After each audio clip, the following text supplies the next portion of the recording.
Now then, the new chairman of HS2 has just started his new job. He has said HS2 is a huge step forward and would see 18 new train paths on the west coast of the United Kingdom, with trains that could take up to 1,000 people at a time. The existing network, he says, can't cope. We are, of course, on this programme following the HS2 story very closely, and Sir David Higgins joins me. Good morning. Day one in the job, what's your first priority?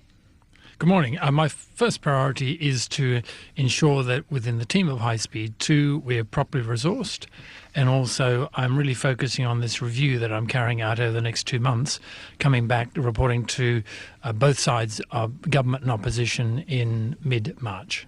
Why do you think and why do you believe HS2 is worthy of pursuing? I suppose the first reason is that I've spent 3 years running the existing network. I know how difficult it is to keep the service running, the level of growth we're having, the congestion, the lack of any resilience, the lack of any alternate routes.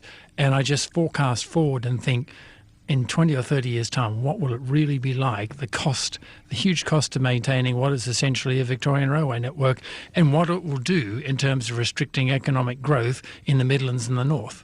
We've spoken to many people on the route of HS2. In fact, we dedicated an entire week of programming to it, and we followed its path through Coventry, its proposed path through Coventry and Warwickshire. Many of the people that we spoke to feared losing their homes. Many told us about the lack of communication and detail from HS2 Ltd. Many were close to tears. Farmers who couldn't plan because of HS2 but getting little information. And many, finally, most compellingly, telling us they saw no benefit for them here in this region. What would you say to them? I am very sympathetic and concerned about lack of their knowledge of what happens to their homes. That's absolutely crucial. And we'll do everything we can to give certainty as to where the route is and how that impact will be, and then obviously there's a compensation process. In terms of benefits, there's two benefits. Firstly, there's the new line, what that would do, and around Coventry, of course, we've got the Birmingham International Station, which would be one of the most connected stations in the UK. But it's expected that Coventry train users using HS2 would actually have longer journeys to go to London, as they'd have to go from up to Birmingham International onto a people mover to the new HS2 station. And they've already been told there will be fewer services from Coventry to Euston. So where's the benefit? Well, I think the most important thing is no one has to decide train timetable schedules yet. In fact, it's probably 2 parliaments away before those final decisions are made. What we have at the moment for Coventry, and I travel that line all the time and I go to Coventry quite a lot, is just the complete capacity constraint that we've hit on West Coast, and it is really a 170-year-old railway line, and we all know the challenges in keeping that line open and getting levels of reliability. It's increasingly difficult. What that will mean over the next 20 to 30 years is further congestion, and the fact that you won't get on trains because trains coming down through Coventry from Birmingham, they'll be full, and therefore what will that do to Coventry? So what it will do, 2 things. It will have a new station, you're right, with the people mover to Birmingham International, but it will free up more train paths on the existing West Coast because the long-distance trains will go to the new line. So people in Coventry will go north to go south? You can go north. No, but you'll have to go north to go south. Yeah, you can go on the existing line, because the existing line, which has been reduced, which will be reduced. That's what we've been told. No, the existing line will have a lot more capacity because you're taking 18 train paths an hour away from existing lines and putting them on the new line. And what that does is how you use that capacity. That's a political decision, obviously, but it's a decision that can be made in 5-6 years' time. It doesn't have to be made today. So talk about winners and losers. That's not relevant today, because what we're doing is having a step change in capacity. How we use that capacity is a future debate. Isn't the business case for HS2 falling apart? It's been suggested the taxpayer would get 50 or 60p of benefit for every pound spent, and HS2 started by claiming a £2.60 to £1 ratio. Yeah, no, the first figure you quoted is not correct. So the latest value for money study, the KPMG study, is still around £2.5. So £2.5 for every pound invested. So it's still very, very strongly positive. In fact, much more positive than other major infrastructure projects such as High Speed 1 or Jubilee Line or Victoria Line or other major projects. So I think that's sound. It's also, I would caution, difficult to capture all the benefits. What will be the benefit of having a regular, reliable rail service from the Midlands into into London, not only people getting to London, but more importantly, major businesses relocating out of London. Why aren't there major FTSE companies based out of the Midlands? They should be. If it was any other country, they would be. Where is the justification that because HS2 will go from London to Birmingham, that businesses will move to Birmingham? Is there not also an argument that businesses in the north will move south? No, London has the most expensive office space in the world now and some of the most unaffordable housing. There's no way you can build your way out of that challenge in London. 4 out of 5 people, a survey yesterday came out and said house prices in London is by far their biggest concern. That's because of the economic concentration that today is in the UK because of the poor transport links. What about if you're going to spend, the figures are quoted, 43 billion with another 7 billion on rail stock, but say around 50 billion. If you're going to increase train capacity, are there no other better ways to do it?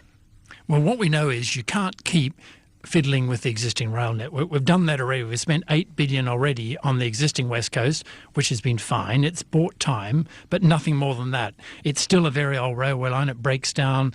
That's because it's an old railway line built cheaply 170 years ago. So we know that there's no point in continuing to eke that out. I've watched it for 3 years as CEO of Network Rail. I know the constraints of that network. I know how disruptive it is just to get access, even to maintain it. You can imagine people feel very strongly about HS2 in this region, and we've had very passionate views about it. Understandably, we're getting a lot coming through now. Let me just put some of those to you. In fact, all sorts of people listen to this programme. Nikki Sinclair, MEP, says, Annie, ask him how he justifies spending £100,000 a month on PR for HS2. How do you justify that to the taxpayer? When we talk about PR of a taxpayer, communication is one of the big things we're going to have to do. And whether it's a major project here or internationally, one thing we know is you can't underdo communication. And so, yes, we will spend money on communications because that's essential to be able to explain the message clearly. So I don't have any concern whatsoever in spending money on communicating at this crucial stage.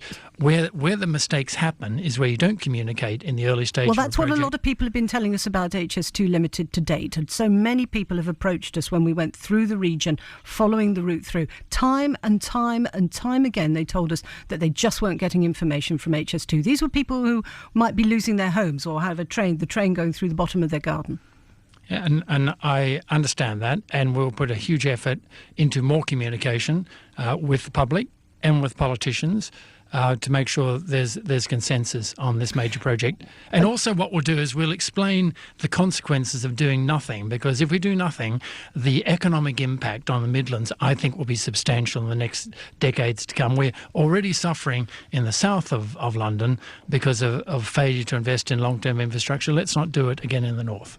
Another question here from a listener called Simon. It says, a large proportion of the United Kingdom doesn't have rail services at all. Therefore, how is HS2 justified?